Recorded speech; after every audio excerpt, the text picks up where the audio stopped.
नारायण नारायण. विठ्ठल विठ्ठल विठ्ठल. विठुराया तुम्हाला आमचा साष्टांग नमस्कार. अहो 33 कोटी देव पाहिले पण तुमच्यासारखा देव आगळाच.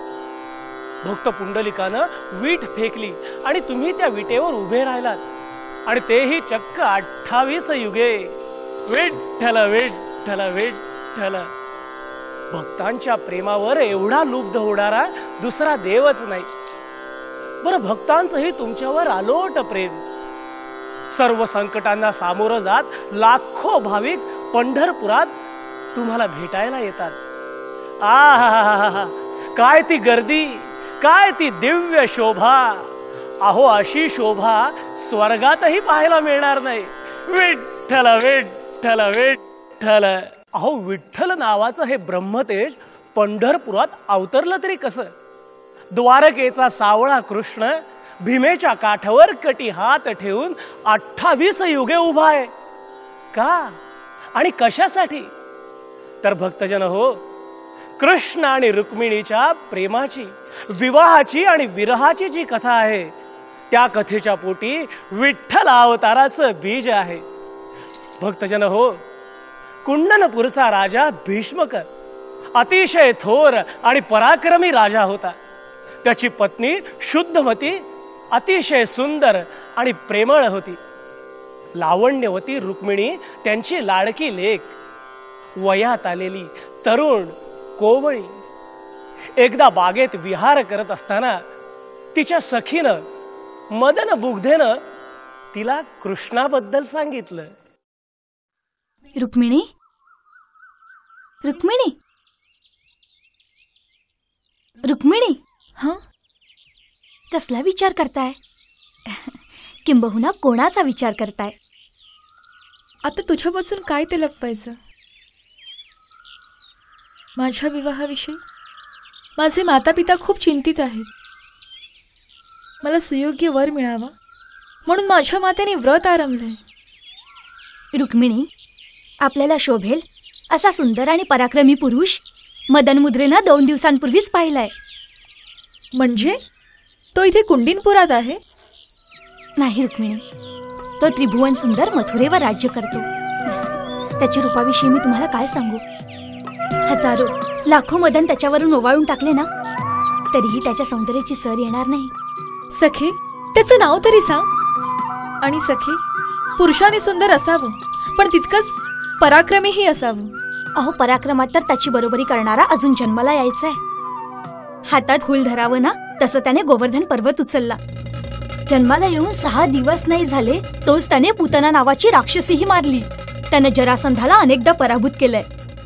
सखे आता अंत नको पाहूस, त्याचं नाव तरी सांग. हो हो, त्याचं नाव आहे श्रीकृष्ण. श्रीकृष्ण. त्यांच्यासारखा साजेसा पती तुम्हाला शोधूनही सापडणार नाही. तुम्ही जशा सगळ्या नारींमध्ये श्रेष्ठ आहात ना तसेच तेही पुरुषोत्तम आहेत. तुमच्यासारख्या रत्नाला ते म्हणजे मिळालेलं एक सोन्याचं कोंदण आहे. हजारो जन्म तप करून त्यांची दासी होण्याचं भाग्य जरी मिळालं ना तरीही ते तुमचं महत्भाग्यच असेल. सखे त्या महापुरुषाला मी कधी बघेन असं झालंय. त्याच्या रूपाने आणि सामर्थ्याने मला वेड लावलंय. सखे मला त्याला प्रत्यक्ष पाहून माझ्या नयनांमध्ये सामावून ठेवायचे, माझ्या हृदयाच्या आसनावर बसवायचे. सांग सखे मी त्याला कुठे पाहू आणि कसं पाहू, सांग ना. रुक्मिणी आपण मदनमुद्रेला सांगूया. ती आपल्या मातेशी बोलेल आणि हे सगळं अगदी सहज पटवून सांगेल. सखे आता त्याच्या विना राहवत नाही. कृष्ण कृष्ण. हो हो हो.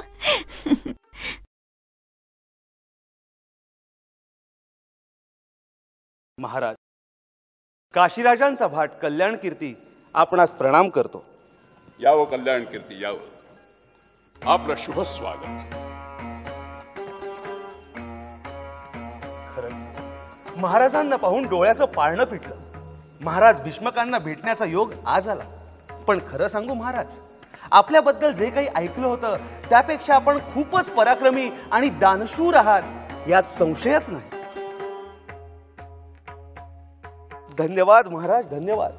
अहो, चंदनाचा सुवास सर्वत्र पोहोचवणं हा जसा वाऱ्याचा धर्म, तसे राजे रजवाड्यांची कीर्ती दशदिशांना पोहोचवणं हे आम्हा भाटांचं काम.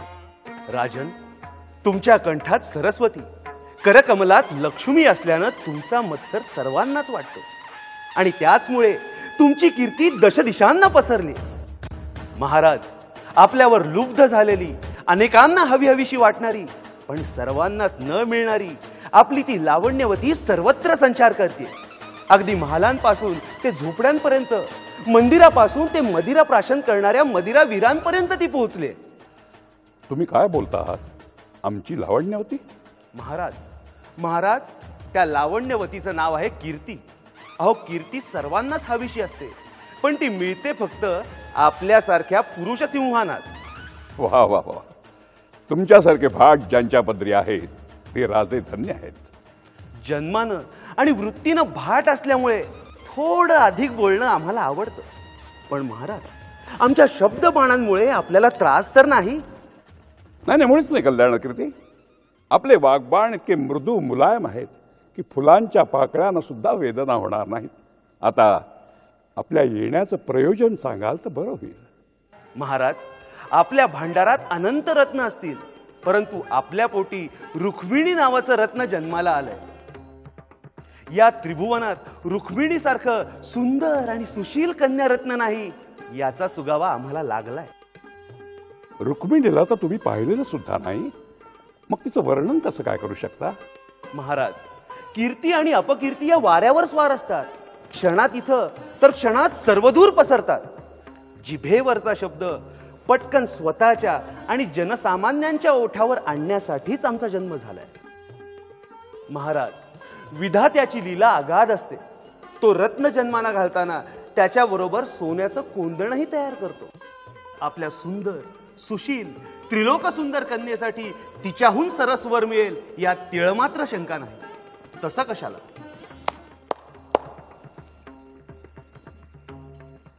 महाराज, हा माझा मित्र किंकर.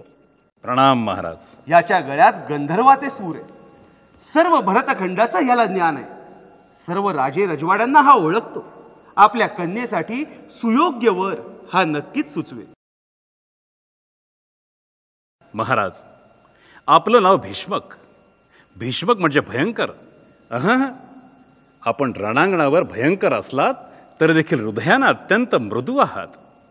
महाराज, कैलासाच्या अलीकडे बाणासूर, मगधाचा जरासंध, मणिपूरचा राजा रत्नशेखर, अयोध्येचा वीरधवल, चेदी देशाचा शिशुपाल, पांचालाचा द्रुपद, सौराष्ट्राचा सौरवीर, महाराष्ट्राचा रत्नयुद्ध.